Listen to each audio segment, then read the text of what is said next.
The European Union plans to introduce a special system that will allow tracking the export of diamonds from Russia. The main goal of Western sanctions is to reduce revenues to the Russian budget. Profit from the sale of diamonds abroad is a significant source of income for the state treasury of the Federation. Thus, the export of raw diamonds in 2021 brought the Federation $4 billion.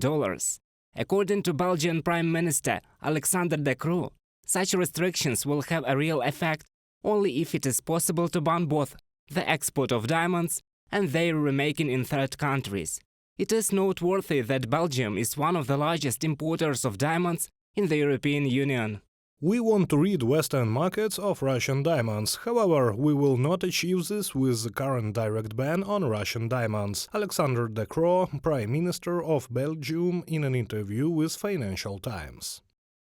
The creation of an effective international tracking mechanism for diamonds of Russian origin will be one of the topics of discussion at the G7 leaders meeting. US President Joe Biden will also take part in the summit, the White House confirmed. According to Reuters, citing anonymous US officials, the G7 also plans to tighten oil and export restrictions against the Kremlin.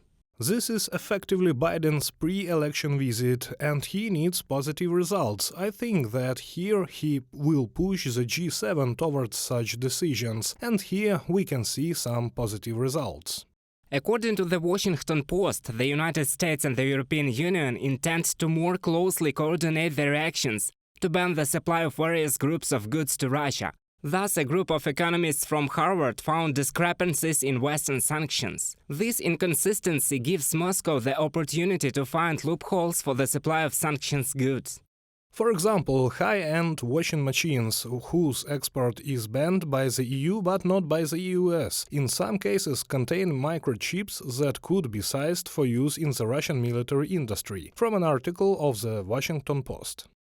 Analysts say tightening controls on the supply of electronic components will create serious problems in the production of Russian precision-guided missiles and other advanced weapon systems, writes the Washington Post. The EU must act more decisively, even at the cost of diplomatic repercussions. It would be wise to target companies in China, Iran, Turkey, Kazakhstan, Armenia and other countries that supply the Russian military. South Africa, which the United States accuses of smuggling arms and ammunition to Russia, should also be scrutinized, from an article of the Washington Post.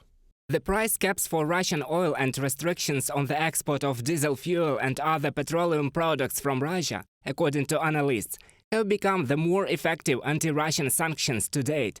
In the first quarter of this year, Russia received almost a third less money from oil exports than in the 3 months of 2022.